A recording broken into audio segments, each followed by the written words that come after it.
I would like to interject that today is my dad's birthday and he turned 66. Happy birthday, Papa H. Oh, happy birthday, yeah. Does he listen to this podcast? Shadow Papa. Fuck no.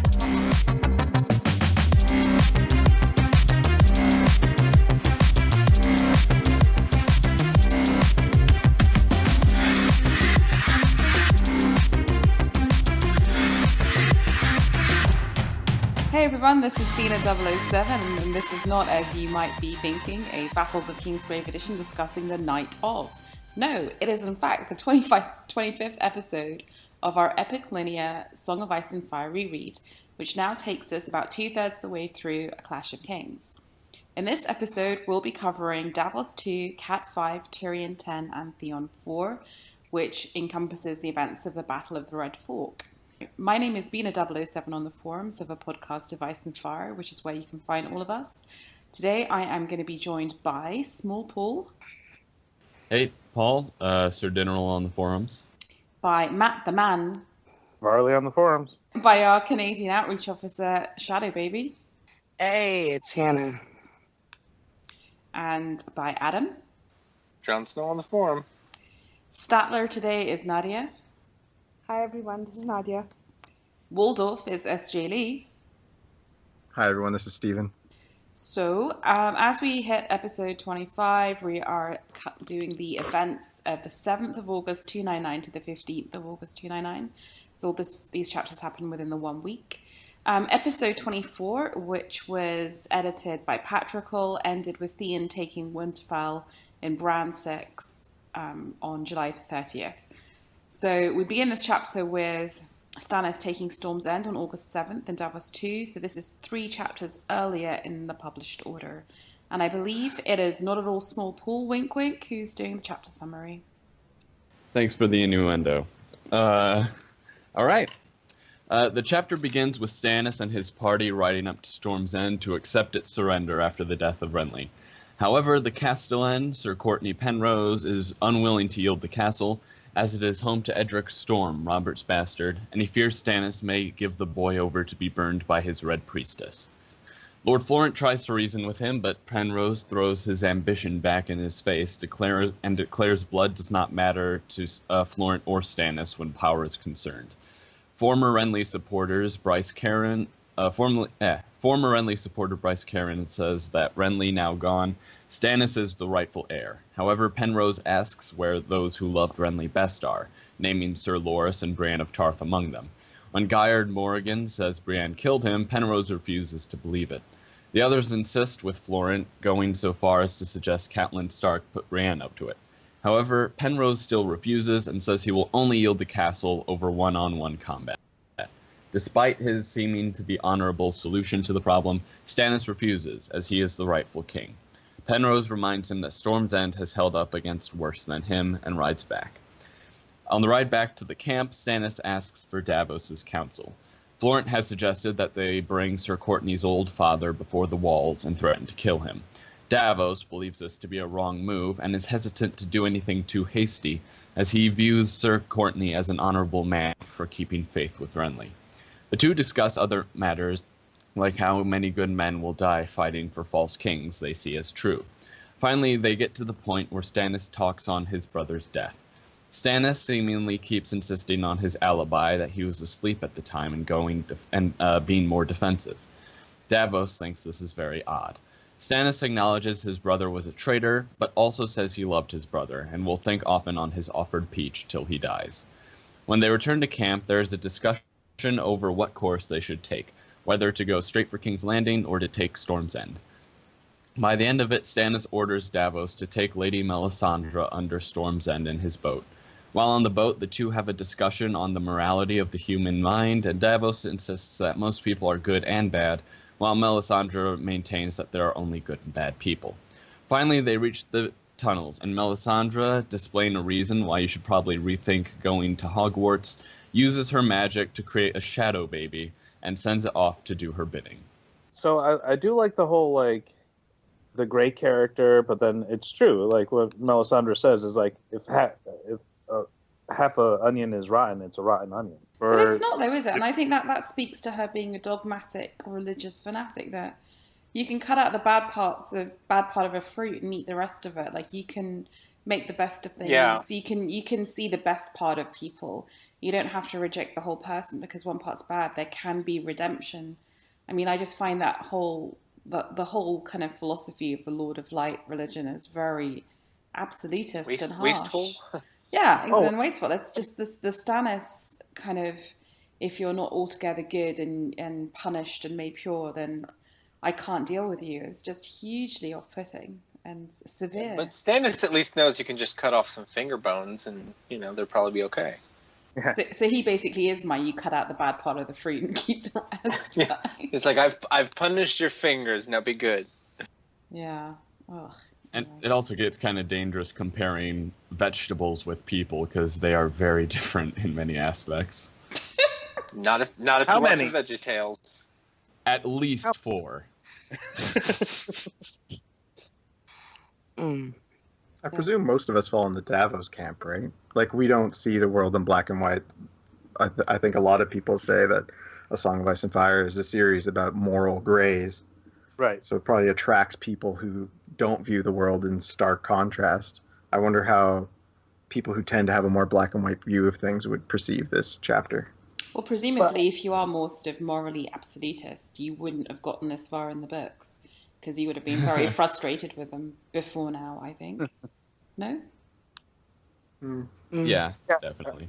But I do like that analogy as like an argument winner for her. It's like, oh, if there's a little bit of rot, it's bad. It's not all good if there's a little bit of rot. I don't know. I don't agree with it. I do agree that there you can be good and bad and not like George Bush or like Anakin Skywalker in that horrible movie where he says you're either with me or against me. You can have only Sith deal in absolutes, bro. Hey, do or do not. There is no try. That's fucking Yoda. Not only Sith deal in absolutes.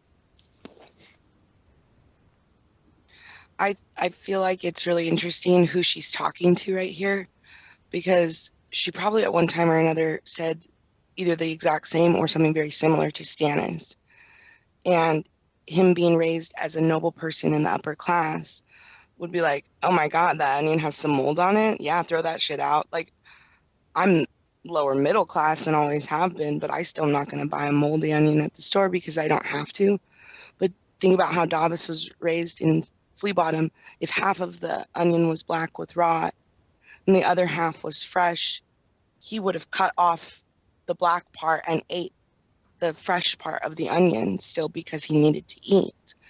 And so I feel like she's forgetting who she's talking to right here and doesn't realize that he would have this sort of moral way to circumvent that analogy and find the gray area because that is his nature. He's a man who's committed crimes and been forgiven, so he's inclined to do so for others and see the good when there is some bad, Her background isn't much different. Like, by all accounts, from A Dance with Dragons, she was a former slave. Right. I mean, I don't think that affects why she's saying it. I'm just saying I feel like she's just forgetting on who she's talking to, that is maybe not the best tack to get across her viewpoint, Do you guys like the magic parts in the story, like Melisandre's magic and then dragons and Nope. No, you don't. Okay. So No, it's not for me.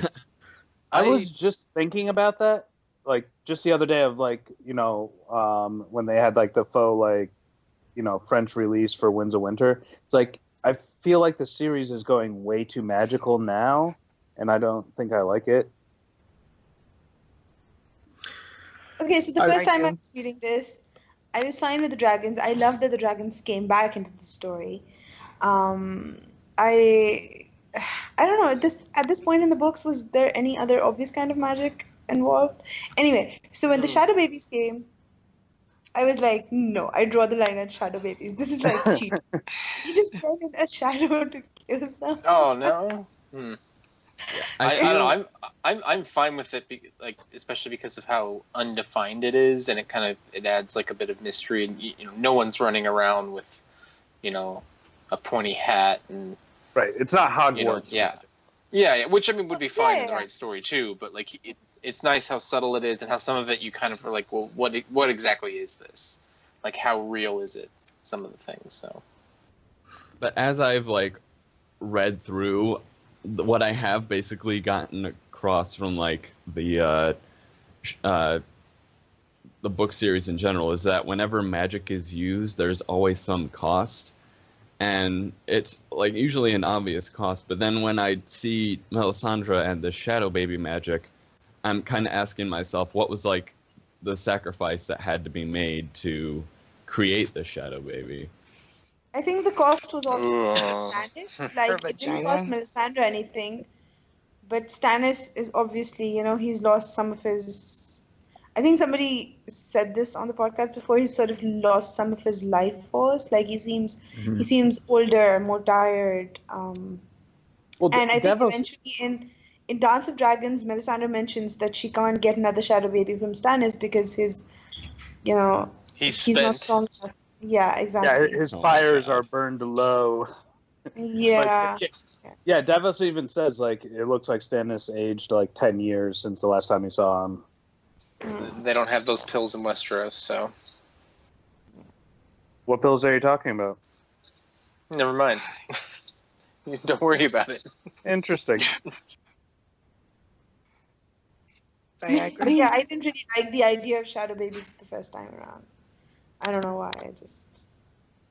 I like it, and I think we all kind of do, because without it, it would just be another story about like political intrigue, and it wouldn't be so fascinating. You're just defending your forum name. Yeah, I mean, I just get out of town right now.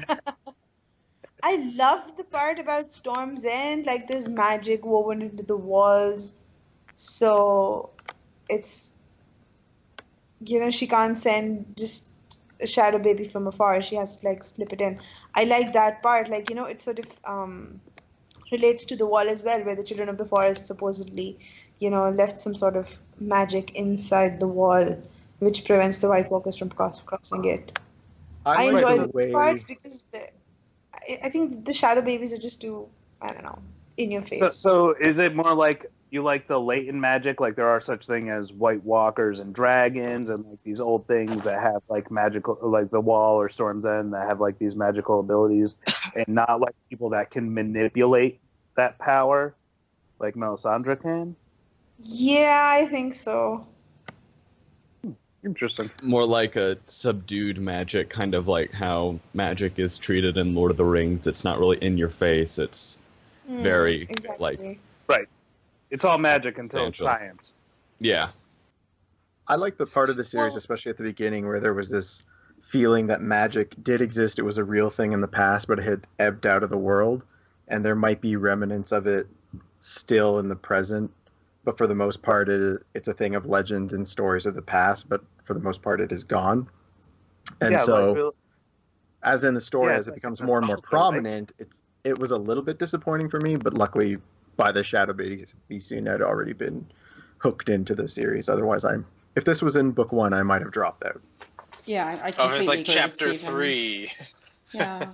But I was even put off a little bit when reading Clash the first time by the prologue, where it was clear that Melisandre had somehow cheated out of being killed by the poison that the Maester had used, and it was sort of like, oh, really? I know, right? I didn't like Melisandre. She built up an immunity to iocane powder. I mean, come on. But also, Crescent was just such a sad chapter. Yeah. Like, he gave whole life for this family, and especially for Stannis, and he even says like Stannis was the one that needed to be loved more than everyone else, and like it just built up to like, how can this guy not win? And then he was I love that. Even more so than like Stark. Like yeah, because at the time you didn't realize that the prologue is death. Yeah. I just don't like Melisandre's magic. I agree. I find the magical impact on Stannis of magic to be kind of less interesting than just the basic psychological response. Like, I thought there was something really creepy about Stannis insisting that he awoke and didn't have any blood on his hands, so he doesn't feel any guilt, that he hasn't personally done anything wrong, and the idea that he can't sleep. And it really reminded me of Macbeth. Macbeth has murdered sleep, and that whole treatment of guilt and trying to sublimate guilt. So I think kind of when George does psychological impact, he's so fascinating. And you can talk about the aging and the weariness of Stannis in the same way as you can talk about world leaders when they take power suddenly aging really rapidly, apparently. But you don't have to make it magical, because it's kind of more interesting if it's just an interesting character portrait, for me anyway. So Bean, I have a question for you then. If Renly died in a more conventional manner, it still would have been Stannis's fault, right? Like, they were at war with each other. Do you think he still would have felt as guilty? No, not at all. Because I think the point remains that for Stannis... Yeah, I think that for Stannis is a man who thinks he's a man of honour and a man who sticks to laws and prosecutes laws. I mean, he prosecutes his claim because he feels it is just. And in his heart of hearts, he knows that the manner in which he's dispatched Renly is not honourable. Like, if he had killed him on a field of battle, I think he wouldn't have any impact on him at all. Oh, that's exactly right. Because it would have been like a just battle. Like, both of them went up against each other. One of them lost. Like, and in fact, it would the chapter that I read that was not for today. Like, Renly even says, like, don't let if Stannis is defeated, don't let his body be corrupted. Like, I don't want to see his head on someone's spear. Like, treat it with kindness. And he even says that, like, they're saying, like, attack earlier. He's like, well, no, we'll attack at daybreak, just like we said. And they're like, oh, well, Stannis dictated that, like, do it. And he's like, no, I won't win by, like, cheating. I won't, like, have, like, subterfuge as, like, the excuse of why I beat my brother. And then Stannis goes and pulls this Shadowbaby bullshit. So that, to me, is the fascinating, almost sort of conflict at the heart of the character of Stannis. So many people really admire him, and I kind of do by the end, because he does seem to do what's right. But at the very start of his story, he does something manifestly dishonourable, and we never. I mean, so far we haven't gotten to grips with that, or he hasn't gotten to grips with it. I just wonder if there's a big psychological revelation or breakdown that's coming, that we get to see how he's really dealt with this. I mean, personally, until he showed up, beyond the wall, and it's like, holy shit, that was a great chapter, a great, like, the flags are bearing and, like, people are yelling Stannis, Stannis, Stannis, and it's like, until he does that, like, he is not a nice character or someone you want to get behind, I feel. Although people like Amin from Podcast Vice and Fire do try and get behind him a lot earlier than that, right? Because they think he's a pragmatic and good and qualified military commander, I feel. So, I mean, there is a body of people out there who do get behind him earlier. Probably Greg, too. But yeah, Greg. I noticed something in this chapter. In this one, Stannis seems to, like, really believe in R'hllor. Like, he keeps saying, Melisandre has seen it in the flames, and I don't know, he seemed to be emphasizing it again and again. Whereas in later chapters, especially when he's, at the wall, he seems much more, I don't know, disengaged from the religion aspect of it. Like, he still believes his cause is righteous, but he doesn't, like, really... He still listens to Melisandre, he still listens to her advice, but he sort of, I don't know. Maybe that's... Stannis goes through a lot of transformations regarding his faith.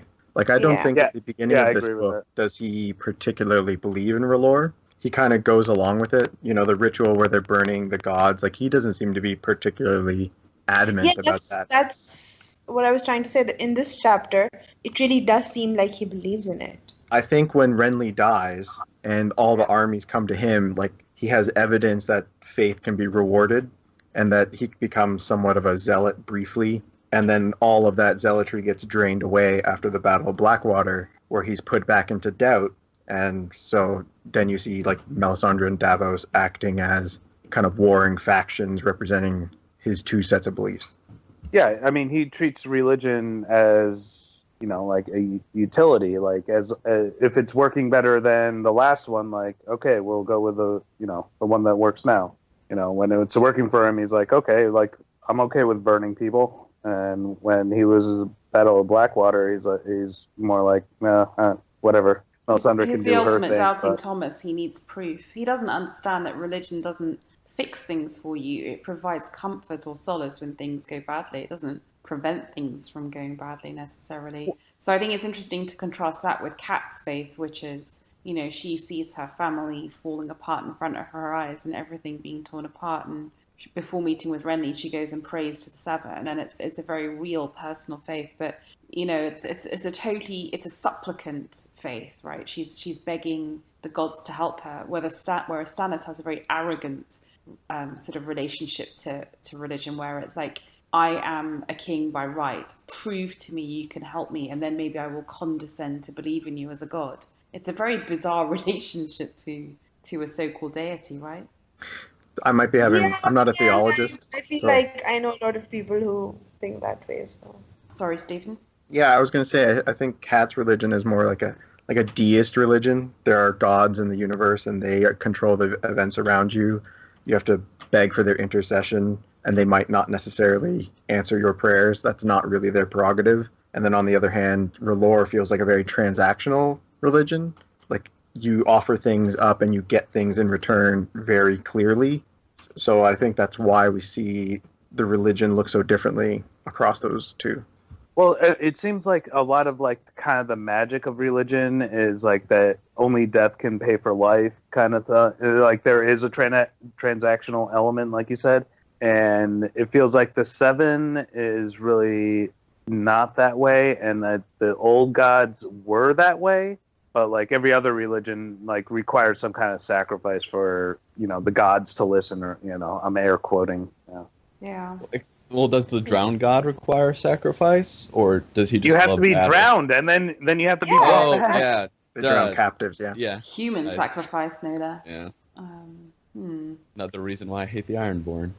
There's But, so many. Before we like finish up the chapter, I just rereading the chapter, I just kind of realized how much I kind of just admire Sir Courtney Penrose, and just kind of wanted to get a feel like of everyone else, because he's faithful to Renly. He legit thinks Renly would have made a good king, and even when Renly dies, he still holds the castle because he's like, well, obviously they're going to burn the king's bastard son, and I won't let that happen. And then when they're like, come join us, he's like, yeah, but all you guys are just in it for ambition. Where are the people who actually cared about Renly? Where's Sir Loras? And what really got me was when he asked, where's Brienne? Where's Brienne of Tarth? And he kind of yells that because he knew her since she was a little girl, and I think he admired her quite a bit. Yeah. To the He point where defends the he's fuck out of her too. yeah, and he's like, she would never betray Renly. But then they're like, of course she did. She loved him, and he spurned her love. But I think Courtney was like, no, she loved him in the fact that he was her king. That she was devoted to him in that fact. I mean, I completely agree, and I think Penrose is like a stand-up guy. I don't understand, though, how the fact that, like, okay, if Renly's dead, then Stannis is heir of Storm's End. Doesn't he, like, automatically default to him? Not when you're probably guessing that Stannis is the one who killed him or had him killed. Yeah, Because exactly. But, I mean, Atlanta- even still. And I think Like- at this point, nobody really knows who's in charge, like who's supposed to be king. I mean, who's it's a supposed to be state. We're in head of anarchy, what. right? This is civil war, so it's anarchy. The rules have gone. Yeah. Well, So- it's echoed in like what Jamie says to Kat. I don't know if he says quite the same thing as on the show, but he's like, or no, sorry, to Brienne in the hot tub at fucking Harrenhal. He's like, Oh, so many oaths. yes, so many oaths. Like when your king tells you to kill everyone, what do? And Courtney Penrose, his whole linchpin here when he parlays with Stannis, you know, he's respectful to Stannis, he's honorable to Stannis, and he's willing to work with him, but the linchpin is Edric Storm. He's not going to give up the kid no matter what, because he has at least some kind of idea of what's going to become of that kid, and it's not right. And so he can't morally justify following his liege lord if he knows that his liege lord's going to do something very morally bankrupt in order to gain power. That's no one worthy of following. So to me, that's kind of how I read Courtney Penrose, is like, yeah, dude, I'd be all on board with you, but you're doing some shady stuff right now, and I just can't. And the fact Yeah, that and he has the power to disagree because he has a garrisoned magic fortified castle which has never been taken by force, and he knows that, and so he has the ability to withhold it. And I agree, he's willing to work with Stannis because he knows he can't just stay in Storm's End forever. But yeah, for sure, the linchpin is, I've been entrusted with this kid's life. You are following a religion which burns people alive to gain favors with the gods. I know that the society does not value bastards, so you're probably just going to kill him. So why should I hand it over to you? And it gets worse when Florence says, well, he's my blood too. And Penrose looks over at him and he's like, fuck you, you're ambitious as shit. Blood means nothing to you, especially if it's just a bastard. Well, I don't think that Sir Courtney Penrose is relying too much on the castle, because he knows that something entered the camp, of Renly's entire garrison around him and killed him. And he knows it's not Brienne, and he doesn't think it's Cat. So who the hell else could it be? I don't think that he feels too safe in Storm's End. That's why he offers to do single combat to save everyone else, because he doesn't know what is the next step. Just come after me, just come after everyone. I definitely don't think he thinks it's like magical in that way. I believe he thinks that Stannis just had an assassin sneak in, or there was an untrustworthy member of Renly's lordship, or just someone on the inside got to Renly and killed him. And again, this is all just chaos. Right. No one knows what's going on. The entire camp was in chaos, because you have the Reachmen who are falling back to Bitterbridge. You have the Stormlords who are going over to Stannis. And then you have Sir Courtney in Storm's End, who's probably not getting very much news from the camp. And so I'm thinking that he thought that someone got to Renly, but they can't get into Storm's End because it's just so impenetrable, right. Except by magic shadow babies. 100-foot thick walls, right? So that's the whole reason why Renly leaves Bitterbridge, is because Stannis goes to Storm's End, and because Renly is the Lord of Storm's End, it has to be defended by Penrose, right? And then Stannis kills Renly, but even if it was in battle, whatever. I think Penrose is just because, Bina said, it's just anarchy. No one knows. It's just Stannis's word that the Tommen and all and Myrcella and Joffrey are all products of incest. Otherwise, they're Baratheons and they are the kings. They're the rightful heirs. So why should Penrose listen to anyone but Renly or the person that's saying the Iron Throne?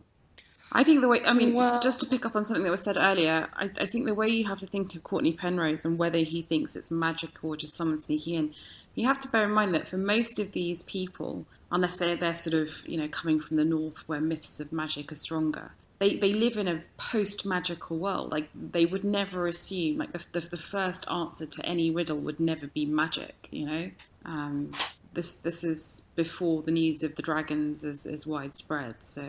Yeah, he definitely wouldn't think shadow babies or anything magical. That's a concept. And even with that, they already knew dragons existed at one point, right? So yeah, exactly. At this point, has Melisandre already expressed an interest in King's Blood, burning somebody with King's Blood? Yeah, just before we get to answering that question, just my final point is that, and therefore it makes people like Courtney Penrose basically us, the reader. In other words, we, the reader, thinks that magic is something that happened a long time ago, and we're slowly having to get used to the idea that it exists as a proper force, just as Courtney is. So he's I think we relate to him a little bit for that too. Sorry, back to the question of King's Blood. Anyone know whether that's widely known, what she's using it for yet? I don't know if I don't think she's mentioned King's Blood, but what people do know about the religion of this far off east is that they have a penchant for burning people. Well, yeah, but why is he so insistent on not on Edric? Because Stannis is also, whatever he's he's still Edric Storm's uncle, right? But he was also Renly's brother. Well, yeah, but Renly had an army and was claiming Stannis' kingship, Edric Storm is doing nothing of the sort. He's a 10-year-old boy. But Well, and that's could. why you'd want him Right. partially, because he's a 10-year-old boy, and if what Stannis says is true, the only recognized son of the king, even if he is a bastard. So he would be the biggest, the biggest challenge. Yeah. Contender, maybe in his later Because- years. Think about it. Let's say that there is no magic, there is no shadow babies, and there is no Melisandre for a second. It's just Sir Courtney Penrose talking to another man in simple terms. They all do have the very immediate history of all the Blackfire rebellions. So whether or not Edric was legitimized or whatever, there's still a contention But that's there. the thing. Edric Storm has not been legitimized, and Robert is already dead. So it's not. He's still a bastard, and he's going to stay that way. I mean, obviously Stannis is not going to legitimize him, so he has nothing to. Can I ask a point of factual the worry correction? would be other lords, right? Guys, can anyone legitimize anyone, or isn't it only the father? Only a king. The king, Only I a thought. king. Is it any king, or does it have to be the king who had the kid? Like, is it only you who can legitimize your offspring, or can the next king legitimize your offspring? I can thought it was technically just be you. I Like think it can Ramsay. be any king because you have to Rob bring legitimizes John, so because he was king. Does he? Do we know that? yeah. Well, He did yeah, when we he don't was know that like- That's for what he- sure. He legitimized him so that he could make John his heir. Do we know that? We I don't think know. that's what he wanted. I thought but- that was all It was speculation. right before he Yeah. went to the twins. You see, I thought it was all theory. We all know that R plus L equals J, but we don't know. No, it hasn't been confirmed. No, in the but book. he just legitimized John so that he could be in the line of succession to the throne, to Rob's throne, basically. Yeah. And Mage Mormont has the will, and it's basically written in that. Holy crap! Um, I guess we'll get to that. Citation needed. But my point is that Edric Storm is a bastard no matter what, right. right? And all I was saying though. Melisandre has not, and if I remember correctly, Melisandre does not mention wanting King's blood until they've lost at the Battle of Blackwater and return to Dragonstone. Which is fine, and It's so- actually that's even better, Nadia, though, because that makes Courtney Penrose even more of a boss. He's not protecting Edric Storm because he thinks Melisandre has some specific, shout out there that she's trying to get Bastard's blood. He's doing it because he's a decent guy. Just as there's nothing in it for him to defend Brienne of Tarth, right? I think from any, George evidently thinks Brienne is a lovely person, and we judge other people by how they kind of react to Brienne, and we gain respect for Kat, and we gain a lot of respect for Courtney because of how he defends her. Also, how they treat Davos. Yeah, exactly. So it's all good, and that's one of my big things about Stannis is that in this chapter he puts Stannis in an absolutely invidious position, which is to say, you're a good guy. I'm sorry. What word? Invidious.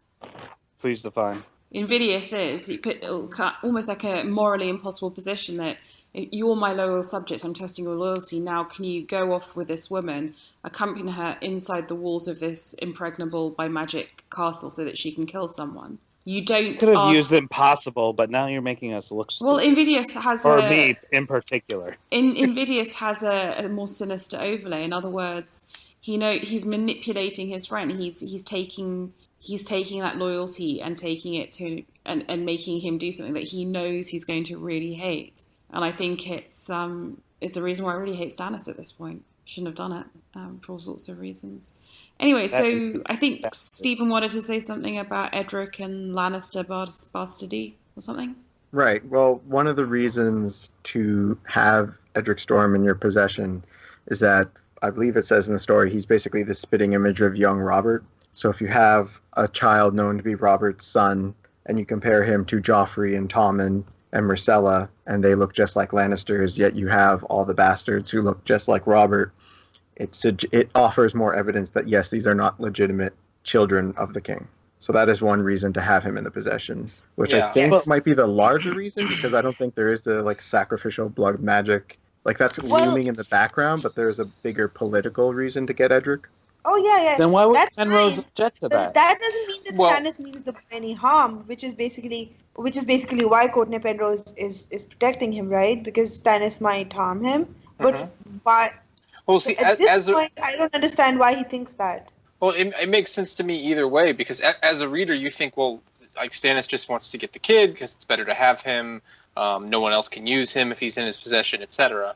But from Courtney Penrose's point of view, like even with you put aside the the magic of the King's Blood, he doesn't know anything about that. But yeah, anyone could try to use that kid. I mean, like the other lords, like yes, he is a bastard and all that. But right now, with everything being as chaotic as it is, like take a kid and use him as a puppet. Like that has a long history of people killing their their close relatives, especially when they're young, because of reasons like that. So we don't want anyone using this kid later. Is there an example in a song in the worlds of Ice and Fire of someone legitimizing a kid that isn't their own, like a nephew or someone else's bastard? Well, Ramsay Bolton. Ramsay. Well, again, we have the brother example. Yeah, but prior to this anarchy, prior to this period where all bets are off. Just for the heck of it, like I'll legitimize this kid or whatever. Yeah, because I just don't think that's how legitimizing people works. I thought there was something in the world I don't know about book, that. but I can't remember. Yeah, and I feel in like Word of Ice and Fire, it says that after Aegon the Unworthy died, Darren the Good did not undo the legitimization because I think he couldn't undo that. Here's one.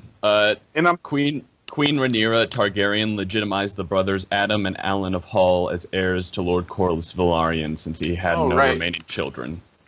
Okay, so it does work. So, yeah, there is precedent. Yeah. Okay. And I feel like that makes a lot of sense. Like if someone just they were unlucky and didn't get an heir, it's simpler than trying to squabble over who's going to get it. Okay. Anyone got anything else on the chapter? Someone, I think Stephen was talking about Shireen marrying Edric as a possibility.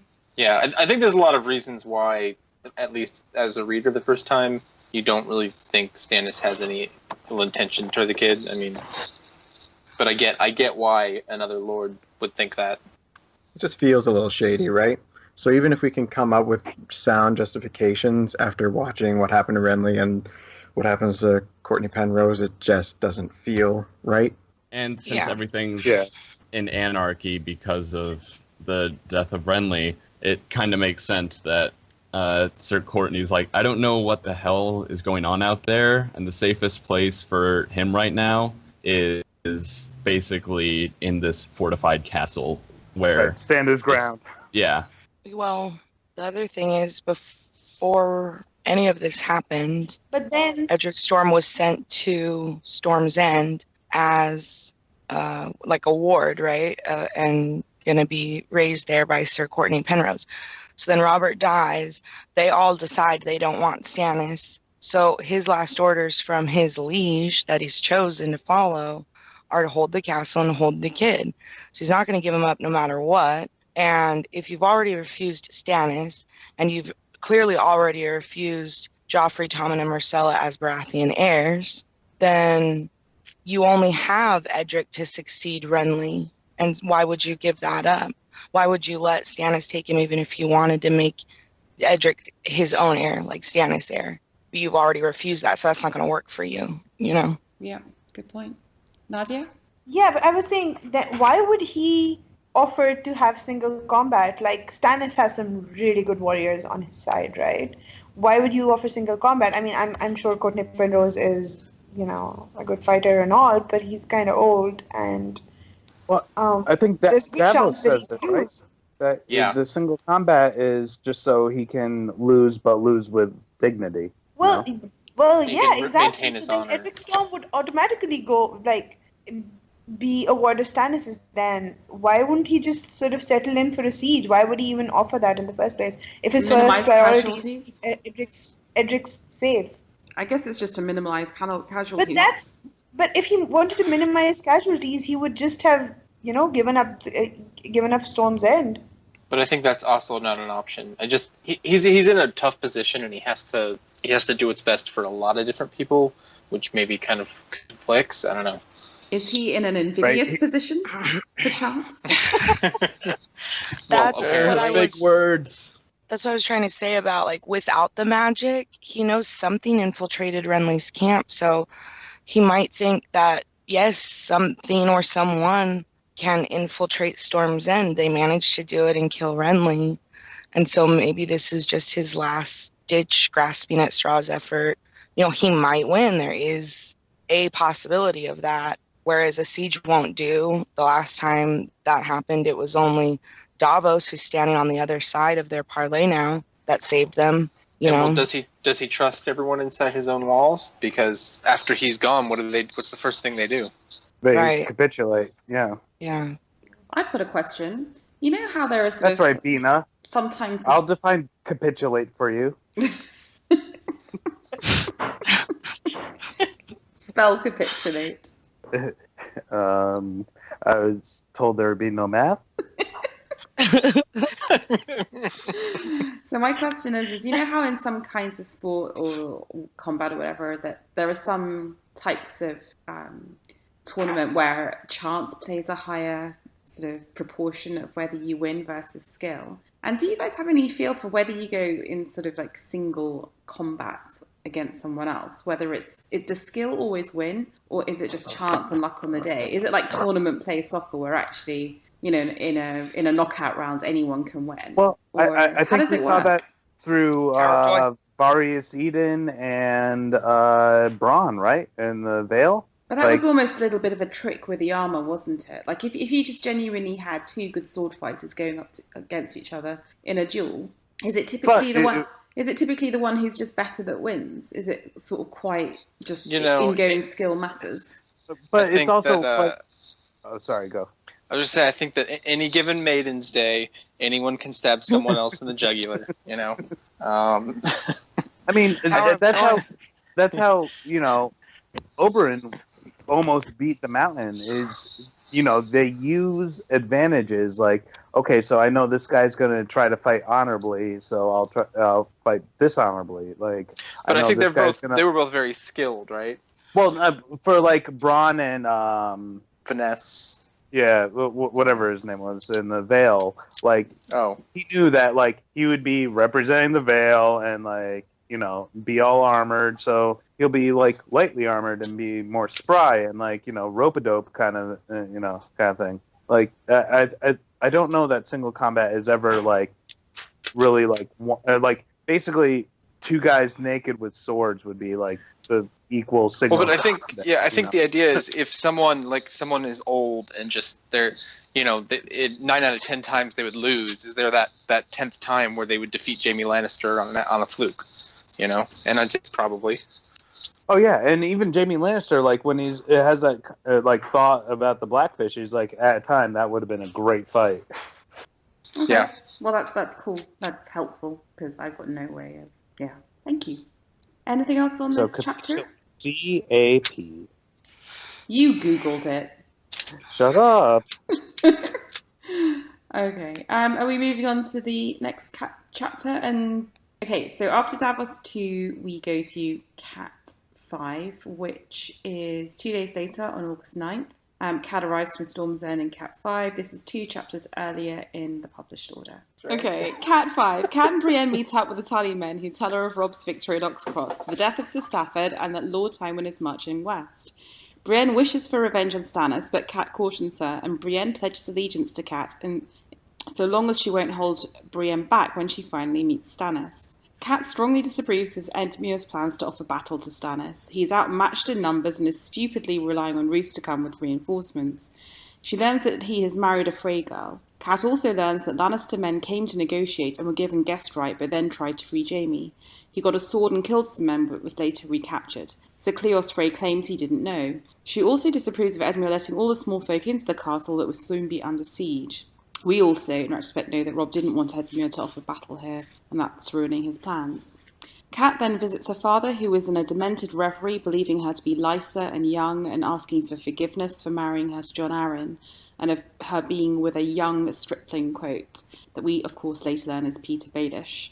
Cat then goes to see Ned's bones and notes that his sword was not returned. She sends the bones off to Winterfell. There you go. As you were. Thoughts on the chapter, Matt? That's how you read, Matt. No, I think it wasn't like I don't think he got the whole Skype message, in fairness, because I think it's quite long. So guys, what do you think of my Bina impression while I did that reread? Well, it's fucking better than # Greg's Monty Python impression of me. Oh dear. It's an awesome chapter, though. It's a shame you didn't read it. Yeah. Wow. Like, So, I mean, we can go back in hindsight and see that, like, maybe, or definitely Roose Bolton is starring some shit. Yes? Oh yes. Well, Yeah. I By was marrying thinking the about Frey that. girl. Did Rob and Blackfish just maybe they just didn't bother telling Edmure because they thought that since he doesn't have enough men, he won't be stupid enough to offer battle to Tywin. But instead, he calls on all the garrisons that Rob has left in the Riverlands Yeah. to himself, which is kind of stupid, really. But nothing's happened yet that would make Roose just fully commit to the backstab here, right? Exactly. So I think he sees an opportunity for a wife. You know, he doesn't have a lot of options up in the north. He's seen everything, and some money, and maybe they've talked about, like, oh, I don't know, this boy King, maybe it won't work out. Let me know if it doesn't, sort of thing. But they have one of the Lannister gold mines. Like, you got to figure, like, oh, well, like, we'll start splitting up this gold. Like, it won't all go to, like, the Great John and, the Starks. Like, well, they're doing well, and so it doesn't hurt him to make this. He finds the shadiest guy in the Riverlands and kind of cozies up. It's not going to hurt anything. Well, you have to think, if Robb wins the war, he'll be the king of the Trident in the north, right?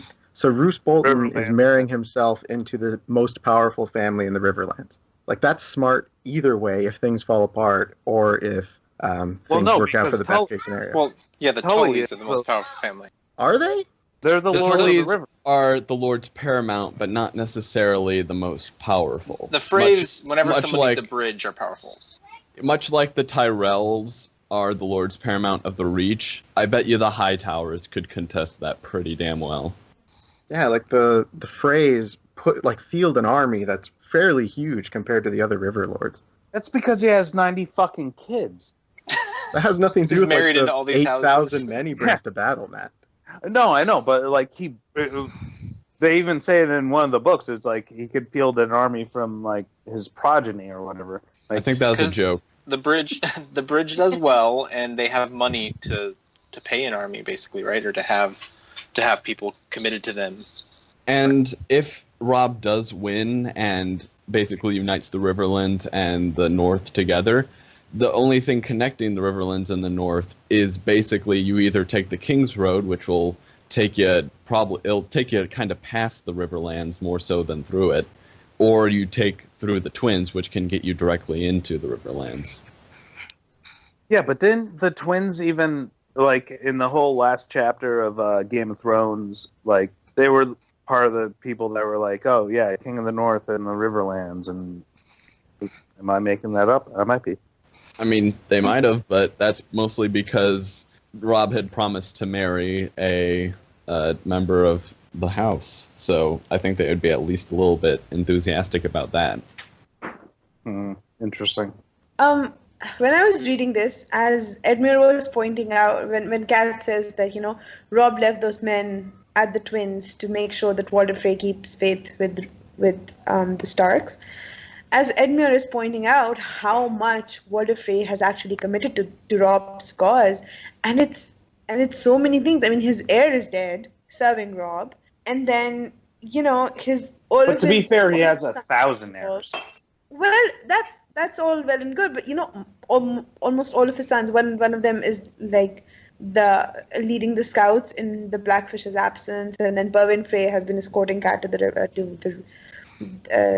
the Reach and back, and it's just he sent so many men. Like he sent 8,000 men.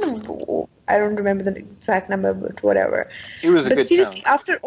After he's done all this, you can imagine why Robb marrying somebody other than his daughter is such a big insult to him.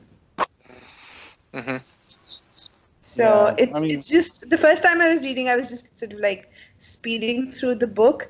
But when you go back and read it slowly, you realize that he probably wasn't planning it from the outset. It was when Robb married Jane Westling that everything fell apart. It wasn't that Walder Frey was going to betray him from the very, very beginning, because it really doesn't seem like that. And there's been that argument forever that, that marriage arrangement was for Robb Stark to affray, not the king of the north to affray. And I think it changed like severity. Like once he became king, he had to watch his butt a little more. I don't know about watching his butt. Well, But just it's a bigger deal, right? Like once he's the king in the north, heading towards King's Landing, if it goes bad, it goes real bad for everyone. And the fact that once he declares himself king, like before he was kind of on par with Edmure because they were both lords paramount. But then once he gets declared king, he gets a higher status, and then you can't really replace him with Edmure. That's exactly right. Hannah, you have a question? Yeah, do we ever actually kind of meet Jane Westerling? Like, do we ever talk to her?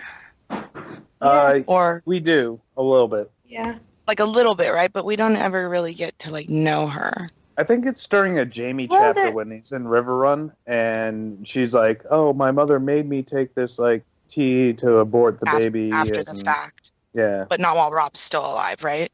No. Kat meets Jane and gets a measure of her. Yeah, exactly. Right, and that's a hips theory, right? Like she's like, "Oh, she has good hips." Hips don't lie. Yeah. But just a little bit. It's not like when he's leaving for the twins. We'll also see her then. Right, because she demands that he leave her behind, right? Yeah. Yeah, but she goes and sees him off or something. But they don't have like a candid conversation ever, right? It's always in front of people, very pomp and circumstance. I think Kat has one with her, and it's like after he executes Karstark, where she's like, we're trying to get pregnant and trying to get in there, and my mother's giving me this tea that will make me fertile, and like Kat and her do have a moment. Yeah. I'm pretty sure. Well, never she mind basically then. comes to Kat to figure out, how she can help Rob because he's so angry after killing Karstark. Yes. Yeah. Okay, then never mind. I have a question. Did it strike anyone as odd that when Kat's overhearing her sort of senile dementia father sort of talking about Lysa being with the sort of young stripling that she sort of, I wonder who he's referring to, and she never thinks Peter Baelish, even though they spent so much of their childhood together. Like, wouldn't that be the obvious person? Or is Peter just so beneath her notice, like she just doesn't even believe Lysa would have an affair with him? No, I think Kat is Let's just get into oblivious to it. Yeah, I'm like, don't ask me. The Baelish I don't like the answer. Yeah, I think he's so far out of her mind in that way that she kind of has a blind spot for him, even though like he is kind of the most obvious option. But just because it doesn't come up to her, I guess she doesn't think it would ever come up to Lysa. Yeah, I think she thinks of him as a brother, and she has no idea that he was in love with her, even though he, tried to duel with Brandon Stark. But She didn't?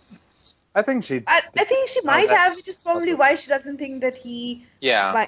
He would Maybe go that's for the why sister. she doesn't think that he would have slept with Lysa, because he was in love with her.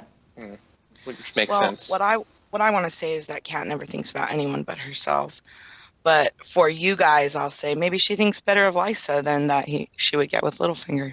He's like The actual chapter that I read and made notes about, she does think a lot about, Ned and the similarities between her and Cersei and how they defend their children and how she should be with Bran and Rickon or with Rob, but she was like over talking to, Renly. So, I mean, she does think about other people than herself. And I was kidding.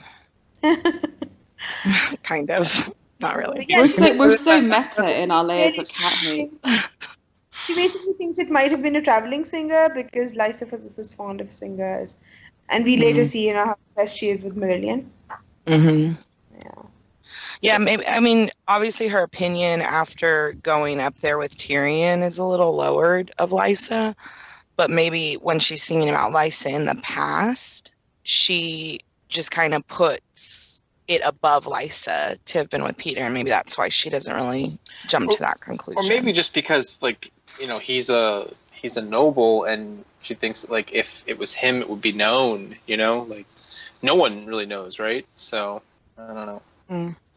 Also, with this chapter, just as a supporter of Edmure in general, this is both like the greatest our greatest pain and his like greatest redemption, and the fact that he messes up Rob's plans, but at the same time he's being like the actual good lord who's like looking after his small folk and letting them into his castle.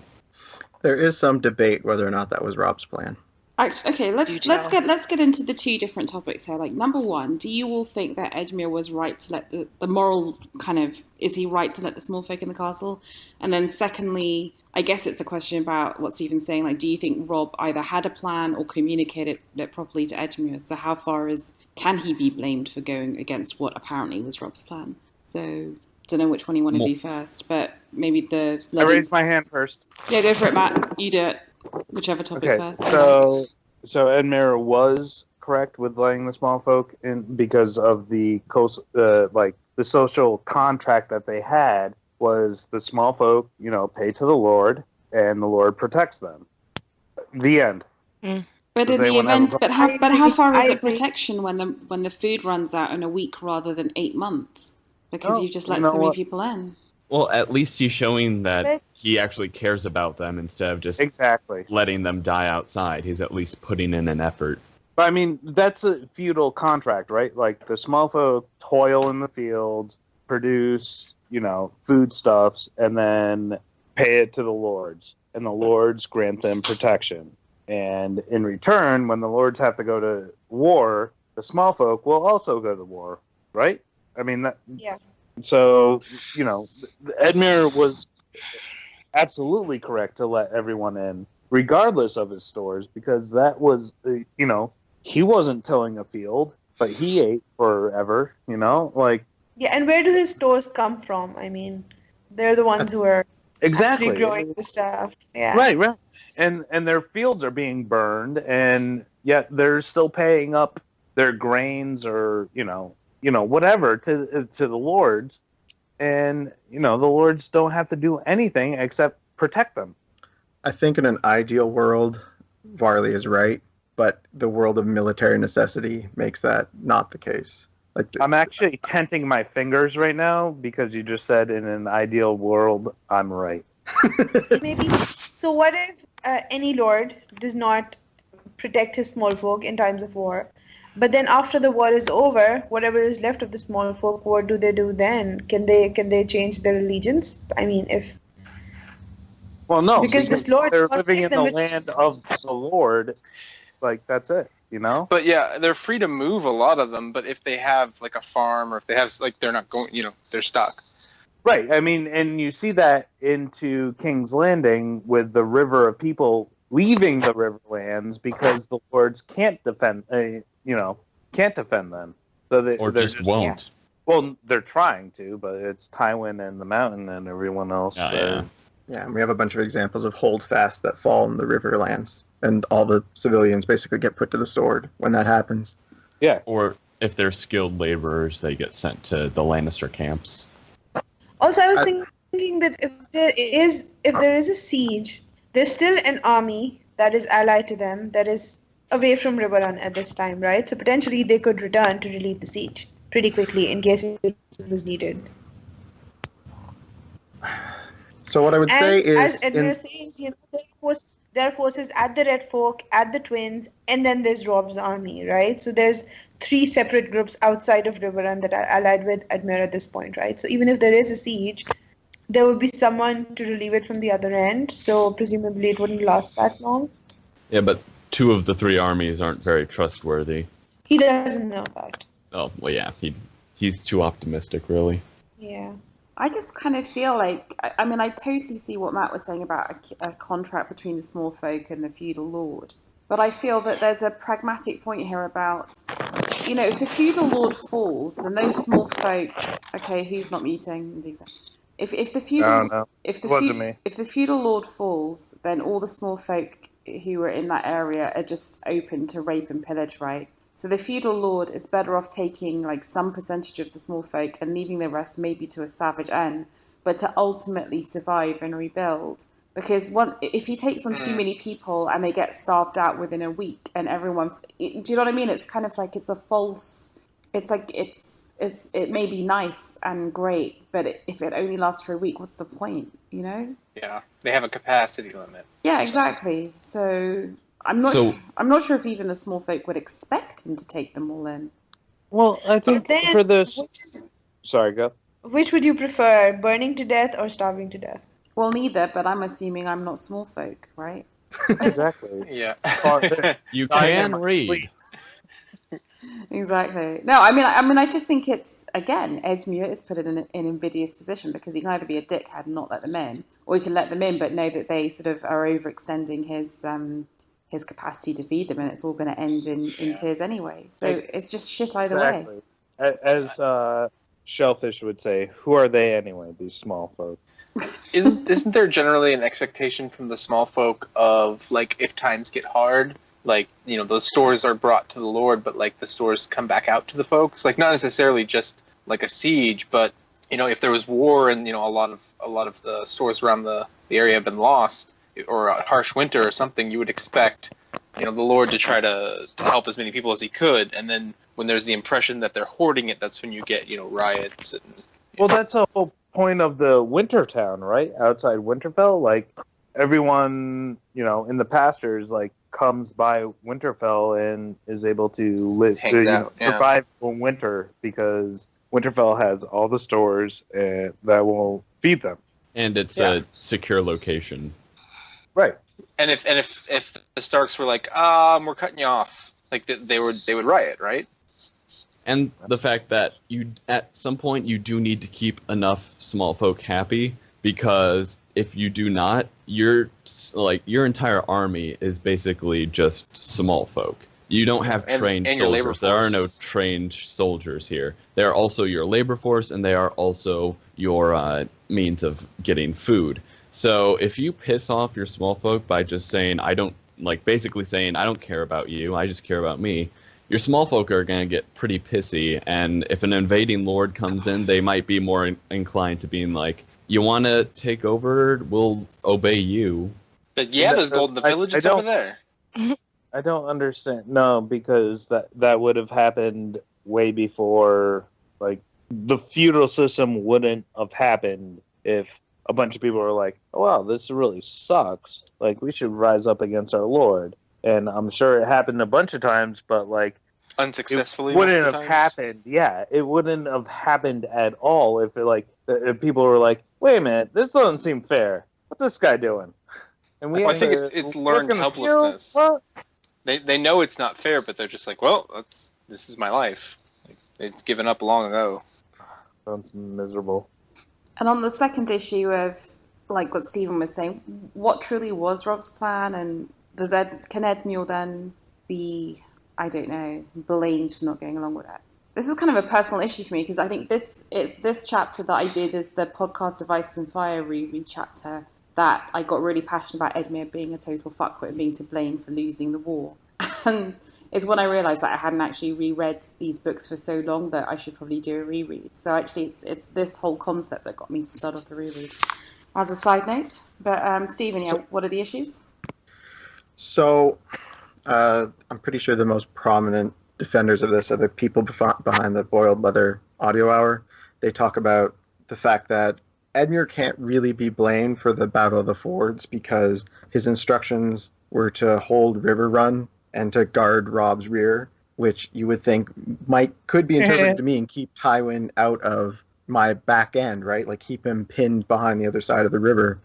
Or at minimum, the instructions are not sufficiently clear. Or as we get them in the book, they're not sufficiently clear. And whether or not it was thought later, if Tywin had been put on the other side of the river, he could have been trapped in the Westerlands with Rob's main army. Though I think that raises questions of, okay, so then the main northern force is in the Westerlands between one or two Western armies. And aren't they in a lot of trouble if that situation is unfolding? I think it is less cut and dry than it may initially seem. Well, what would happen is that, Tywin would, like, the northern army would be flanked by two armies, but Stannis would win the Blackwater, take control of King's Landing, and then be able to put Tywin to heel. Or meet them out in the field where now there's the northern army and Stannis' army and Tywin's army in between. Right, but that requires a level of post hoc thinking that, Stannis failed at Blackwater because Tywin got there. If only Edmure didn't do this, things would have turned out so differently. So if you remove knowledge from the future from the equation, what kind of instructions are reasonable to follow? I mean, if Stannis didn't send a Shadowbaby to kill his brother,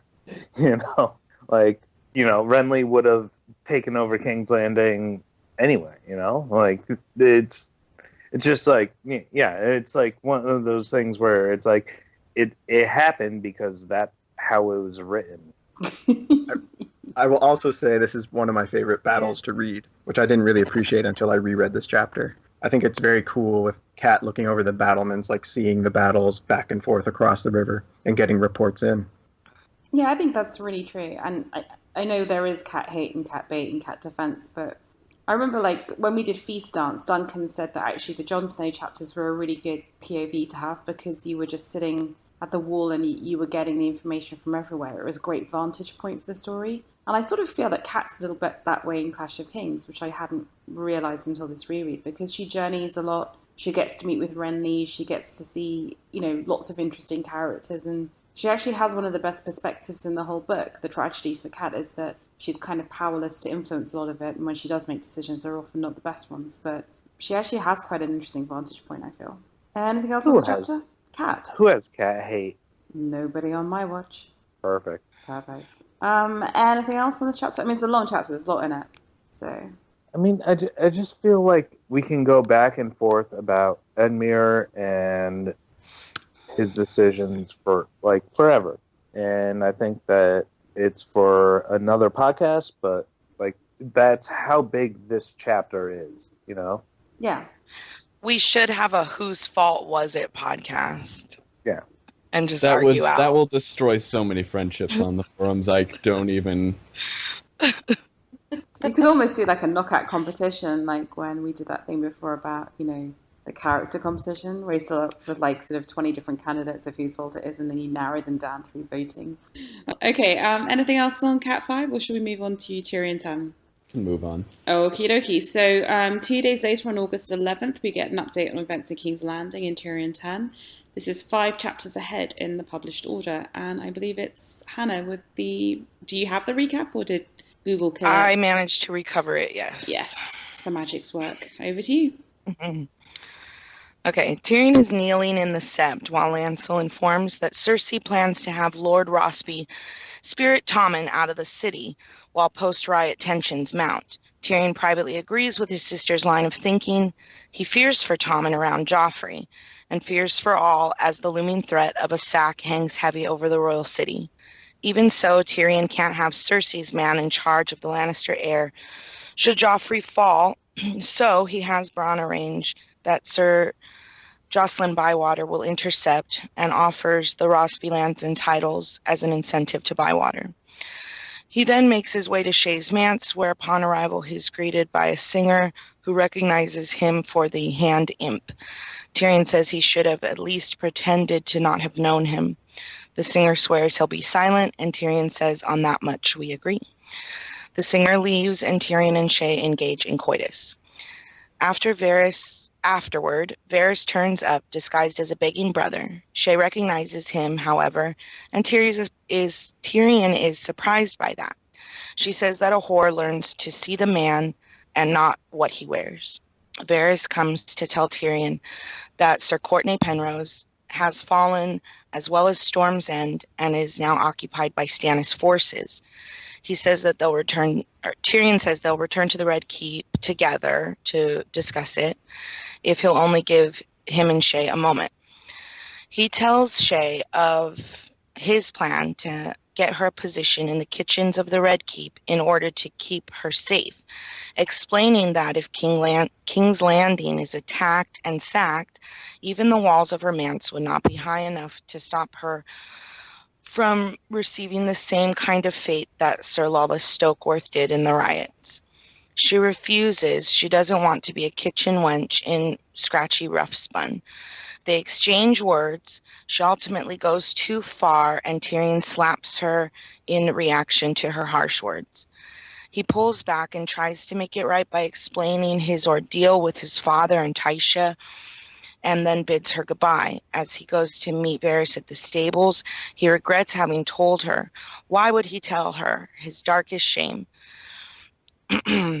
And he and Varys begin riding toward the Red Keep. Varys says that perhaps she would do better as a chambermaid to one of the Stokeworth ladies, and reveals that he knows one of their chambermaids has been filching their jewels, so he can arrange to have her outed. Tyrion likes the idea, and the two begin to discuss how Sir Courtney Penrose would have been murdered. Varys compares it to Renly's own death and hints that he believes it's an act of magic. When Tyrion is doubtful, he proceeds to tell the story of how, when he was a young boy in a traveling folly that went up and down the narrow sea through the free cities, one day a man came and made an offer to his master. He took him to a house and gave him a poison that paralyzed him, but did nothing to dull his senses. The man then cut off his man parts and threw them in a fire, shouting to something in the dark, and a voice answered back to him. He says that he is still haunted by the voice and has hated magic every day since, and all those who practice it. In closing, they discuss how there's been no word from Bitterbridge and Littlefinger, and the exact location of Tywin and his armies is currently unknown. Nicely done. Man. Thank you. That's always horrifying to read, isn't it? Yeah. One thing that I had made a note of is I did not notice it until I read this for the reread. Varys, you get a really good glimpse of how he operates with the whole Stokeworth chambermaid or maidservant. He's like, well, I happen to know that she's been taking in jewels, and it's like he holds on to it until he can play that card to appease whatever lord he sees fit, you know? And it was just so like, oh, to me, I don't know. Oh, I completely agree. Yeah, we're getting an insight into just how clever and manipulative, what an excellent player of the Game of Thrones he is, right? Yeah. Well, and then to think, too, that he's also setting it up where, because he tells Tyrion that, you know, I know this and I've been holding on to it to use. So he's appeasing Tyrion, but also he's ensnaring him as well, because now Tyrion thinks, oh, well, he had this information and he used it on me. And it's like a setup later down the line where he's inciting a trust that Tyrion probably should not have in him at all. And that's evident by the fact that, okay, well, you have this information, you hold it on to use, and you just happen to use it on me because it's convenient right now. Not that you're my friend. Oh, yeah. Yeah, completely agree. Plots within plots. And do you think that he was actually scared because, like, both Tywin and Stannis were like, we should kill that eunuch, and he was trying to, like, justify himself? Maybe. I feel like you should never hit a woman, but I totally would have slapped Shay too. She's so annoying, right? It's like, shut up, I'm telling you what's going on. Why are you arguing with me? Yeah, I mean, he's telling her she could die. Yeah. But she doesn't. I would have been like, bye, she just Felicia, wants a long time ago. But do you guys boy. think this is the point where she sort of starts getting disillusioned with Tyrion, and because she seems so obviously disappointed when he tells her that she has to be a kitchen wench. It's a good point, isn't it? Like, when do you all think she starts betraying him? I've never really figured it out or given it enough thought. I don't really think Okay. she was ever like on his side, if you want to put it that way. I think Well, she no, was but motivated. but she liked what he was offering. Like, he gave her. She like didn't have money to as really. well. She didn't have Yeah. to do anything really, and just gotta sit around and get gold. So basically, this podcast is about how everyone goes over to Tywin's side. Yeah, there is a theme, right? Right. I think that the relationship between Tyrion and Shay is one of my favorite That's all. dynamics in the whole series, because it starts out where, you know, they're in the camp. Here's your whore. I'm a whore. You're a whore. I'm going to pay you, And now from now on, I want you to pretend like that's not going on. And so privately, he's always saying, well, it's just my gold. I have to pay for it. She wouldn't want to look at me if it wasn't for that. But they still both play this game of the pretend, and they let it infiltrate the reality so much. And like right here, I would have just been, because she lies to him. She's like, I became a whore because my father wanted me to be a kitchen wench. And he's like, that's not what you told me before. And she goes, well, that too. You know, like she's shamelessly playing him, and he's just going along with it. And I feel like he's better than that. That's what she's always done, though. Yeah, that's what I'm saying, is like she's always done that. It's like, why he's deluding himself, and it's so weird because he is smarter, you know. It is weird in the chapters because he is deluding himself, but he still says all the time. He reminds himself. So it's weird how into it he actually gets, and I mean, there's he's always always reasons for that. But she's a whore. She loves me for my money. Like, you fool. Yeah. Well, and it's really sad too because I bet he could go to his dad at any time and be like, find me a wife. I don't want whores, and I'm a Lannister, and I need to be wed. And Tywin's obviously pressuring him to do that, but Tyrion won't just do somebody who's his wife. Like later with Sansa, we know he's not inclined. I don't think he'd ever go to his father for that. He'd want to do it himself, which is what he's been doing, really, until he was made, you know, hand of the king or position of power. He just wants love. I mean, I think he doesn't want a wife because his father's kind of put that into him over years that he's not worthy, right? Yeah, I mean, he does just want love. It sounds trite, but he wants love, but he's also just so conditioned by being abused by everyone that he almost thinks he doesn't deserve it, or I don't know. He's such an unfortunate guy. It's tragic. Yeah. Well, but I mean, he has the name, so he should be like married, right? Like he has a Lannister name. Isn't that that's weird? That's what Tywin keeps saying. He's born basically with every advantage almost, right? By being a Lannister, one of the richest lords in the kingdom. But he's also born at a huge disadvantage, you know, in his world because of, you know, his physical limitations, and it's like he's in both worlds at the same time. And deformities. Because he gets both of it. He gets the nobility and the access and the money, but he also gets the hate and the scorn, and I don't know, like he's not really in the middle. He's kind of both at the same time, isn't he? I might be misremembering, but I thought once Tywin said he tried to make Tyrion a match and no noble house or appropriate house would have him. No, I think it was Oberyn's sister, Elia. I think that's what he offered, and it was like, okay, no. By being both a noble and a dwarf, and the book says they describe a grotesque, would that be a chimera? And that would support the multiple Targaryen, Lannister, or whatever theory? Anyone? Whoa. Oh, yeah.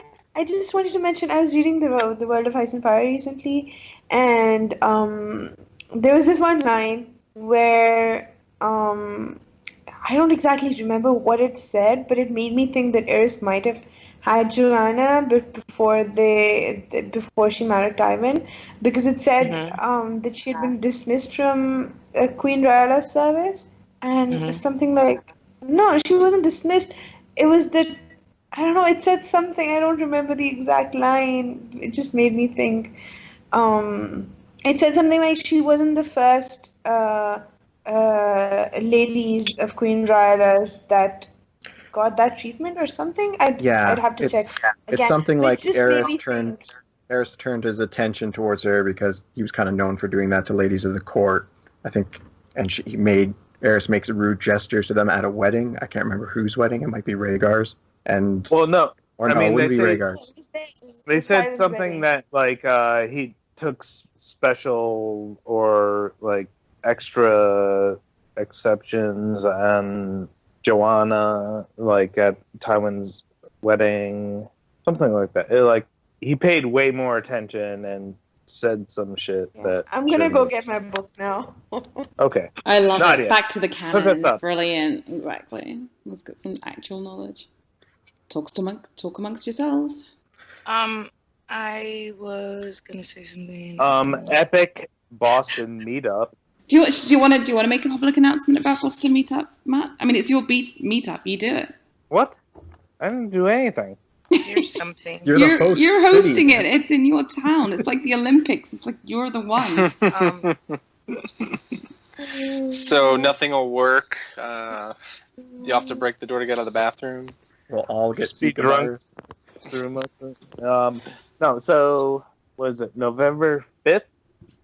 Are you asking me for? I don't know. I haven't got the dates. Yeah, I in don't know. front of Is me. it? You I tell don't know what us. you're talking about, so Bina, when are you in Boston? Oh, Jesus Christ. Okay, let me open up my calendar now. That's going to be our move. I guess somebody can't remember the 5th of November. And It is. It's Guy Fawkes Day. We need to get up to some papist her. we're going to get weird. Okay, so I got the book and I'm trying to look for that line. I can't. I have a couple. I have something to talk And, about if you want to come back to that. Go on then. Mrs. Amber Rocks and Mr. Amber Rocks will be sleeping on our sofa, and hashtag Greg will also be joining this Boston, and so will on the sofa. White Ridge, Oh, gee. maybe. Is hashtag Greg gonna bring Davos to play with your dog? No, That sounds dangerous. No. Yeah, I'm pretty sure Then I'm one out. of the two would each other. But yeah, so epic move. Other people are coming, right? They're like the Linecom 1 should be coming. Linecom will be Augustine should meet us at a bar. Yay. I have some quotes. In a storm of swords, Tywin says to Tyrion as a rebuke, men's law gives you the right to bear my name and display my colors, since I cannot prove that you are not mine. And then in A Dance of Dragons, Sir Barristan tells the following story to Dany about her father. Prince Aerys, as a youth, he was taken with a certain lady of Casterly Rock, a cousin of Tywin Lannister. When she and Tywin wed, your father drank too much wine at the wedding feast and was heard to say that it was a great pity that the Lord's right to the first night had been abolished. A drunken jape no more. But Tywin Lannister was not a man to forget such words or the liberties your father took during the bedding. And then it goes on. Basically, I don't know where the exact quote is, but there is something, and you might be right, Nadia, it's in the World Book, that indicates that about 9 months before Tyrion's born, Tywin's not in King's Landing, but Joanna is. This is actually from before they were even married, I think. No, this is from after they were married, because it was only after that she came to, when Tywin and Joanna got married, it was after that Joanna came to King's Landing and became one of Rhaella's ladies, right? So it says that sadly the marriage between Aerys II Targaryen and his sister Rhaella was not as happy, though she turned a blind eye to most of the king's infidelities. The queen did not approve of his turning my ladies into his whores. Joanna Lannister was not the first lady to be dismissed abruptly from her grace's service, nor was she the last. So this implies that she might have been one of his mistresses. And she only came to King's Landing after she got married to Tywin. Right. Yeah, it says in the World Book, more details provided suggesting that Joanna, who mostly stayed in Casterly Rock after the bedding night, but she showed up again to present Cersei and Jaime to Aerys when they turned 6. And the king made some lewd comments and compelled Tywin to attempt to return his chain of office. No more was made of it, but soon after Joanna is pregnant and gives birth to Tyrion. I think it's and then just the purposely fact vague. that Aerys had so many stillborn children, his miscolored eyes, his white hair, it's not blonde hair, the deformities. There is a lot of evidence, although, like you said, it is circumstantial. Yeah. I mean, a lot of Targaryen babies have been deformed, and one of them haven't even had a tail, which Tyrion is supposed to have had. When he's born. Like, it's rumor, but it's there. So, But the thing is, there's more, according to the World Book, there's more evidence for Jaime and Cersei to be Aerys's children than Tyrion. Because I think after that, Joanna didn't really come back to King's Landing. She just stayed in Casterly Rock and ruled instead of Tywin, who was the hand of the king. It's a mindfuck, man. Yeah. Every time I see the evidence, and some of it is compelling, I just get so queasy because I so don't want Tyrion to be a secret Targ. Really, why? I just feel it's just a bit... Maybe because it's become so discussed. And I think this is a sort of a problem with like the long gaps between the books, is that there are some cool ideas that you start thinking about like a year after the book's published, and then 5 years later in the wait, you just become bored of them already. And I kind of feel it's like almost like as and when R plus L equals J is confirmed in the books, it's going to be like, meh. You know what I mean? So there's nothing inherently wrong with the idea. It's just I'm kind of so bored of it by now. It's like, oh. But then That's why I like R plus L equals D. Yeah. Because I'm bored of R plus L equals J. Well, that's why I like that theory, though. It's because I'm over it. It's not a secret. Yeah. You want something new? Yeah, I want something bigger than that. Like, well, you just got to be into that for long enough. That's what she It'll said. take a while for Winds to come out, but you got to be into that for long enough that R plus L equals J is fun again. I will tell you why I really like Tyrion being a Targ, though, is because if we were to poll the audience here and say, who are the main three houses of A Song of Ice and Fire, I think, there would be a resounding Stark, Lannister, Targaryen.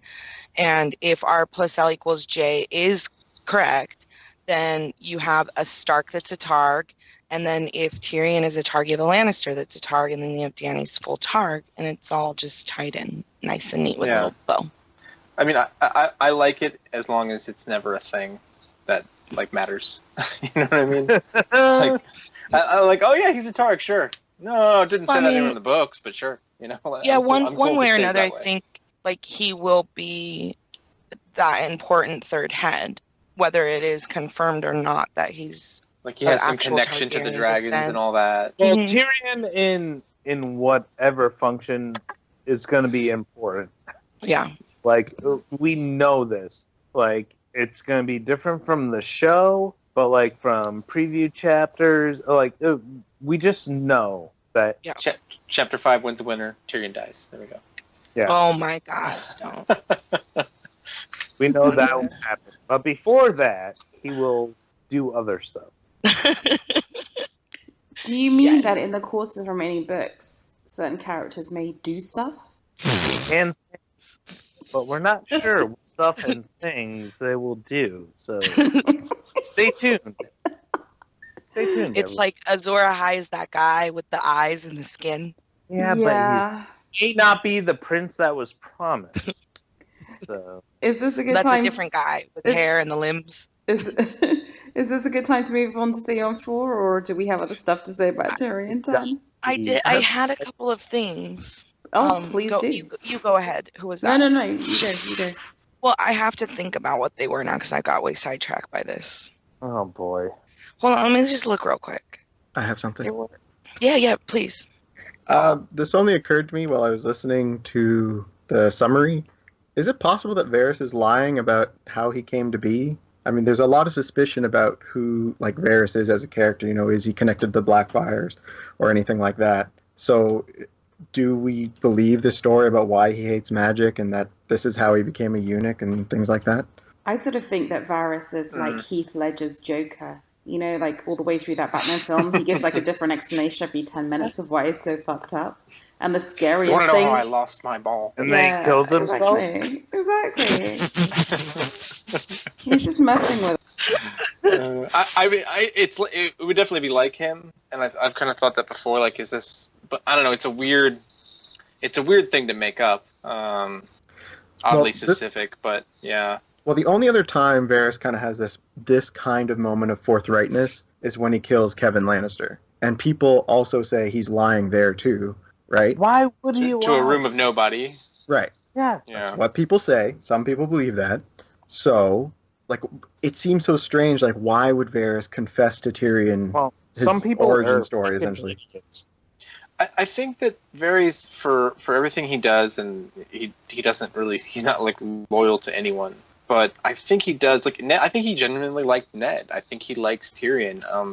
And as long as it doesn't get in the way of anything he's doing, I don't think he minds necessarily, tipping some stuff or being on their side a little bit here and there. Like, I mean, I could see him having, like, I don't know, a weird moment, but again, Yeah, I mean, it doesn't have anything to do with anything.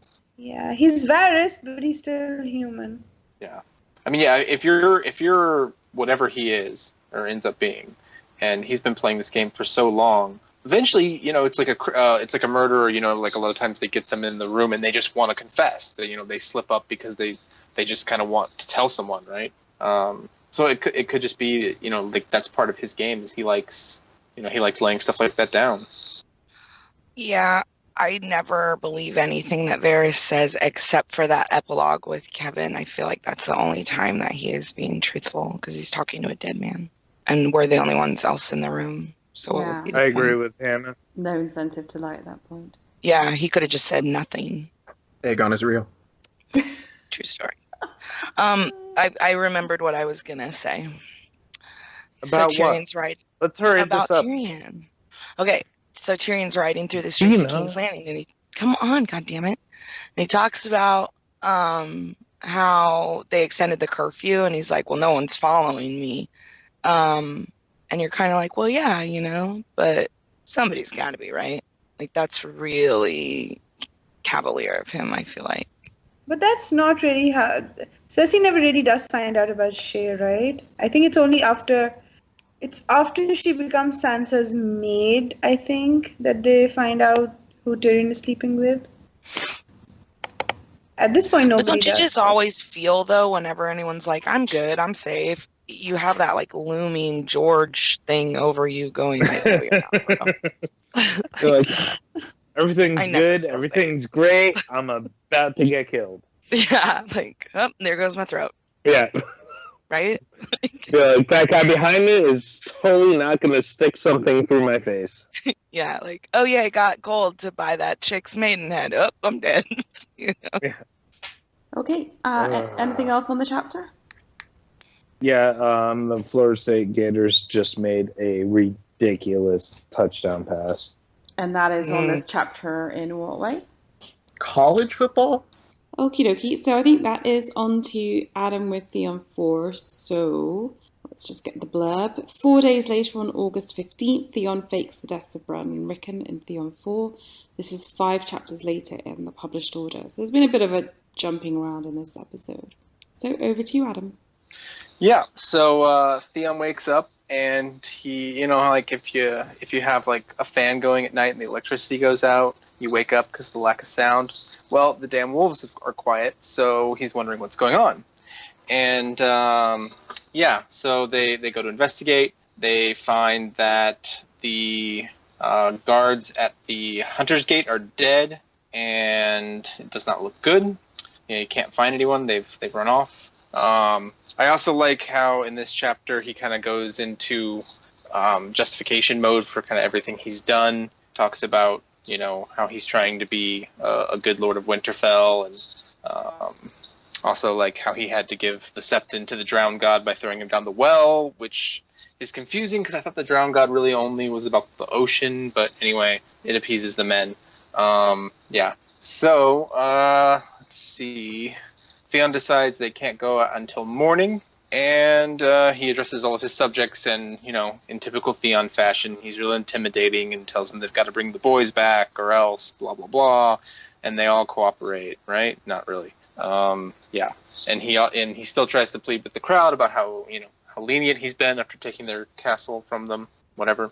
And then, let's see, Maester Lewin pleads with him to spare the lives of the Reeds because they didn't really do anything, and he's like, yeah, okay. And then he's like, well, Hodor's kind of simple, so you should plead, come on. Well, as long as he doesn't fight back. And then he's like, you better not ask me to spare the life of the wildling, or I'll kill you on the spot. And so Mr. Lewin realizes he's pushed his luck and just kind of says, all right, thank you. And so they head off in search of the trail, and I believe they find the trail for the direwolves, the Reeds, and Hodor. And then when the trail splits, they go into 3 parties, but they can't find the trail. So after searching until evening, he realizes with horror that they're not going to be found. And Reek says that he thinks they are at a nearby mill, wink, wink. And he shows Theon something he's carrying in a sack. Then Theon is like, yeah, they're at the mill. Everyone go home. We're gonna go to the mill and get them. And they head off with a small group. And we know what happens there. Nicely done. I think it's like one of the nice things about doing the linear reread is you notice different things. And in these sets of chapters, it was quite interesting how you end this previous chapter of Tyrion with his horror and go to Theon and his. It was a nice little echo. And the other thing I noticed having read all 4 chapters is that it felt like we'd had some common themes, and I didn't even notice the one which was that everyone's going towards Tywin. But it felt like one of them was men and their whores, literally, or just their mistresses. So Stannis and Melisandre, Theon and Kyra, Tyrion and Shay. And then you also have a lot of guilt-induced sleeplessness in these chapters. So you've got Stannis, Theon, Catelyn Tully's dad, like failing to sleep because they're guilty. So Theon knows he's done bad stuff. The wolves have gone. His conscience is prickling him. It just felt like I mean, it's a little bit arbitrary the way I slice up these chapters for each episode, but there was some thematic stuff that was in common, which was a little bit nice. A bit random there. I love it. Anything else? I love how incompetent Theon is. Yeah. Yeah, well, I just like his every attempt to, well, I'm gonna, hey, you guys, but you don't want me to kill them, so you better help me find them. Or, well, fine, I'm gonna leave this guy in charge, and if I don't come back, he's in charge of Winterfell, like the worst guy. And hey, now they're all gonna want me to come back. It's like, who cares, Theon? Like, what is wrong with you? He's worried about the wrong stuff. He really does do that, like, for everything, though. It's just like, oh, maybe, like, later on he'll be like, I can take the black. I can, like, rise high. And, like, I could be, like, Lord Commander of the Black. Like, in 6 months, I'd be Lord Commander, right? Yeah. He's a millennial. He's just delusional. He's a millennial. We've just alienated like half our listeners with that comment. Hey, I'm a millennial. Come on. You mean half our participants? Yeah. No, but that's what we were talking about earlier, how it's just they take generations and like all millennials are like this, or whatever. It's not true, but it is funny. I'm not exactly sure how to put this into words, but the way the chapter is written, it just drips like stress and panic the whole time. It's so different from so many of the other chapters. You just put it into words pretty well. Well, no, like there's those were all words. Thank you, Varley. I guess like it's a more hectic pace, like the sentences are shorter or the paragraphs are shorter or something like that, where it moves quickly. And because of the emotion behind it, it all just feels like anxiety.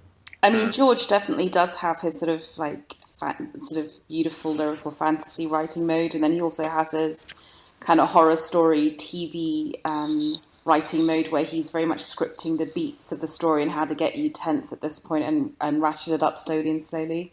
And this chapter definitely falls into that category. It's brilliantly written. And I love the way that he can modulate, like having to juggle all these characters, but he can also modulate his writing style for the different characters. So with Theon, because he is a bit incompetent and he is very he reacts rather than, it's also, if his ego is insulted, he'll do something which ends up being ridiculous. But that kind of slight chaos of thinking comes through in the way he writes the text. It's pretty cool. I sort of feel we need Mikhail or Valkyrist here, though, to sort of like give us the sort of the technical reasons of why it works so well. I like how psychologically he, has always wanted a home and to be a Stark, and he defies his father's orders to go and get that. And when he gets there, he's sleeping in Ned's bed, and he's not only in this familial position that he pictures himself in, but now he's like the Lord of Winterfell, so he's like Lord Stark, and it's not satisfied by it because there's no Starks there to make it legitimate. And instead of being like, look at what I did, guys, isn't it great? And they're all like, no, bro, it sucks. But he did say something about something about like having a a common like barmaid in Lord Eddard Stark's bed was like super satisfying for him or something. I think I said this previously on a reread with a Theon chapter, but the first time you read Theon, it's so easy to hate him, to think like he's just this pretentious, horrible person who doesn't deserve anything good, and so you kind of cheer for his comeuppance. Because we know where he goes from here, that we know a lot of his suffering is motivated from the fact that he doesn't belong with the Greyjoys and he doesn't really belong with the Starks. He doesn't really have a home despite his place of privilege. Like, it's all just tragedy, right? Like, this is a guy who so desperately wants to belong somewhere and as a result makes actions that alienates him from everywhere. Yeah. Yeah, in every Theon chapter, you can see in the last one we saw where when he had to let Damphair kill Benfred Tallheart, he was sort of, and in this chapter again, he sort of oscillates between wanting to be their friend like he was before, and then being this sort of, being their lord, their conqueror basically. So he's just very confused on what. Their hostage taker. Yeah.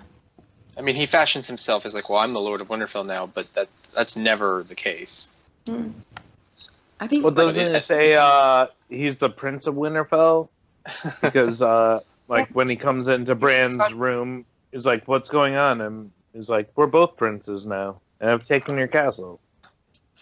Yeah, he just doesn't like get it, right? Yeah, it's very childish. Well, he's a prince because his father has made himself a king. He doesn't become Prince of Winterfell until a little later. Yeah, he's just as much of a prince as Bran is, right? Yeah. I mean, yeah, I guess you would argue at the War of the Five Kings. You would argue like which king is more legitimate, but I don't know. They both the North and the Iron Islands both are all in on this. So I was a bit just before when you guys were talking about Theon like wanting to be the victor and having everyone pat him on the back for how successful he's been, but no one's in Winterfell, so it's this hollow and empty victory. It reminds. Have any of you seen the movie The Assassination of Jesse James by the coward Robert Ford? Yeah. Which is this beautiful. No, the title was too long. It's a fairly long movie as well, but it's this beautiful lyrical western. But it's really about a guy who hero worships Jesse James and wants to be kind of like him, part of his gang. Never really gets the sort of the acceptance that he feels he deserves. Partly because Jesse James is now becoming sort of very cynical and wants to retire from everything and doesn't want to be hero worshipped. He doesn't want to be a hero, and ends up this kind of slightly bizarre, creepy love and idolizing. Then just sort of gets somehow transmuted into jealousy, anger, hatred that culminates in the assassination. Like, if I can't be like you and be with you, then I'll kill you. And it sort of feels to me a little bit that that's Theon's journey, except in a slightly more clownish aspect. But in a sense, it's quite tragic, his story. I mean, he's a bit of a buffoon, but the idea that he wanted love and acceptance from the Starks, never got it, and wanted love and acceptance from Baelon and didn't get that, and then is forced into this outlandish scheme to just have someone say, "Well done, son, you did well." You know, before we said Tyrion just wants to be loved. I mean, isn't that also true of Theon? He just wants to be loved and respected for being somebody. To this point, in the reread, I think absolutely.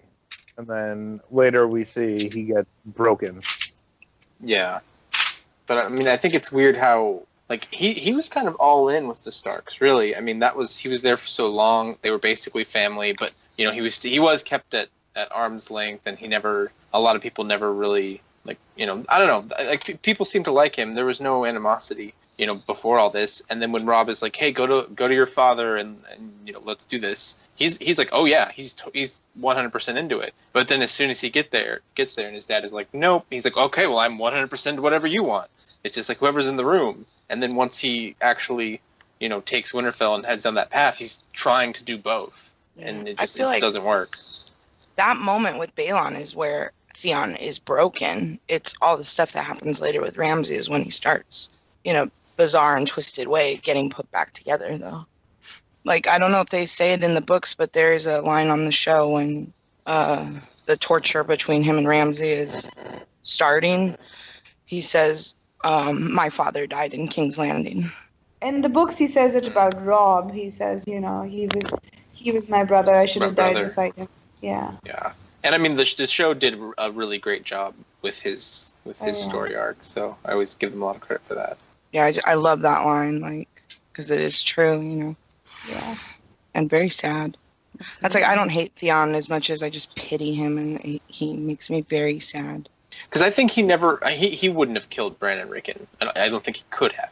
No. But, you know, No. like Reek, you know, Reek is the one that does this, and then he's like, yeah, okay, this makes me look good. It looks like I'm strong. Now everyone's they're gonna be in line now, and I've killed the Stark kids, and I didn't screw up. And you know, it's the problem a bit with Theon is it's hard to get perspective on sort of just how bad he is or what he does, because his punishment so outweighs any crimes that you have to end up pitying him, just because there's very few characters in these books that deserve what happens to Theon. And I'm so fascinated to see what happens to him in the next book. I think it's going to be really interesting. Perhaps if he had actually gotten to Bran and Rickon and killed them, we would feel differently. Exactly. Yes. Exactly. Yeah. I mean, what he does is horrible, like the poor children, but we're not as invested in them as a reader. Obviously, you know, it sounds bad, but right.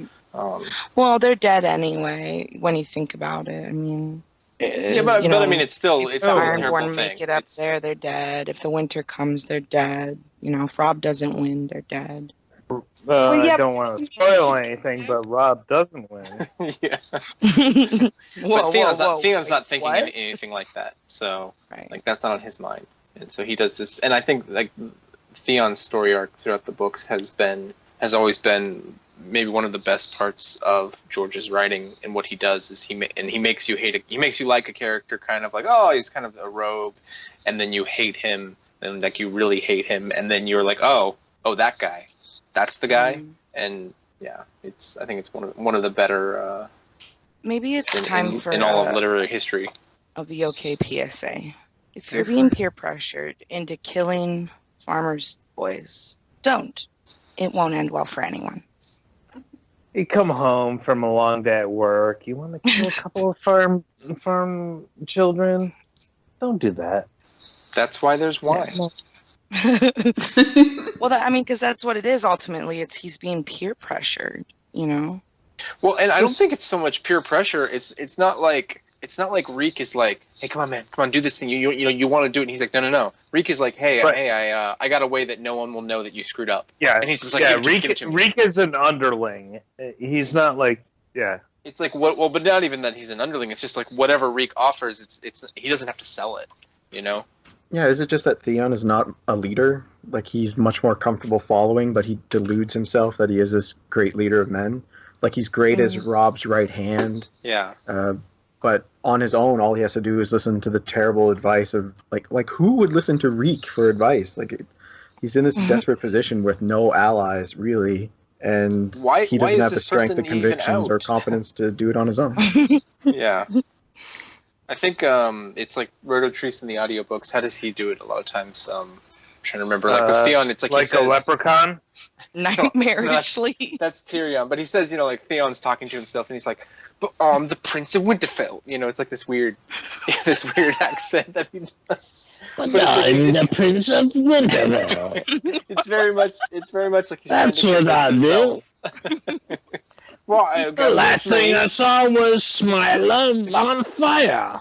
He lit my horse on fire. Was that close enough? No, but that works. Okay. We'll use that as a buffer. I don't know. Might have to clean it up a little bit. Why? Might I have that two Stark boys killed? Oh boy. And we've reached that point. It was Rickon, real. What? Stephen just left the room. Yeah. He's just like, come back when Varley's not screeching. Steve left and Adam's like, what the fuck? You're cracking me up, buddy. Okay. Do we have anything else to say on this chapter, or shall I bring this thing home? Yeah, just Theon is one of those characters that when you read the first time around, you hate them. I hated Theon. I could not. I really wanted to skip all his chapters the first time, really, because they were so horrible. But then when you go back and reread it, it's just you can't feel anything but pity for Theon and the person he is now. Right. Do you Once you mean get the there's- Reek chapters, it's like, oh god, like. But I'm not so even talking about the leak chapters. I'm talking about like the ones that we're reading now. I can like because Theon because he's conflicted. because he's terrible, and also you had Ned's head come off in the first book, so you're like, he's gonna kill these kids. He's gonna kill these kids. These kids are gonna die. Like, you're it's very stressful reading his chapters. yeah. Yeah, as it should be. Damn it, as it should be. Yeah, because it should be stressful reading about someone killing some farmers' kids and going against the family who took him in. Well, not took him in, held him hostage. But they should be stressful. It's like the night of. Like, you don't want the night of to be an easy watch given the subject matter. Okay, so with that discussion of Theon 4, I think we end today's episode. Thank you to everyone who continues to listen. I can't believe we're on 25 episodes. It's slightly bizarre and crazy. The next episode will be episode 26. It covers the 15th of August 299 to the 19th of August, so just 4 days, but it's big epic shit.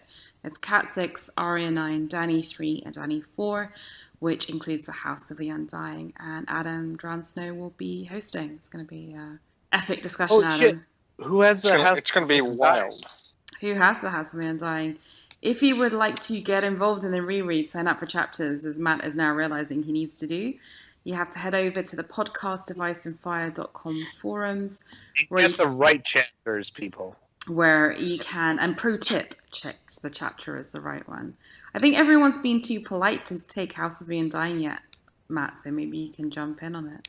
I'll take it. No, I think Casey already. I think Casey already She just went laid in down. there. Blue-eyed queen, acting like the boss that she is. It has to be said with her foreign name. She probably should, right? So, in other news, we now have an Instagram account, Vassals of Kingsgrave. Not much on it, but I think that once people start attending cons, there will be photos and other cool shit. So you can check that out. We also continue to be on Twitter at BOK Podcast. We're on Facebook, Vassals of Kingsgrave, and of course, you can check out our WordPress page to get episodes often a little bit ahead of when they're on YouTube. So with that, it remains for me to say thank you very much to Small Paul, who had to leave a little bit early, to Matt, Adam, Hannah, to Stephen and Nadia for joining me today. Thanks, everyone.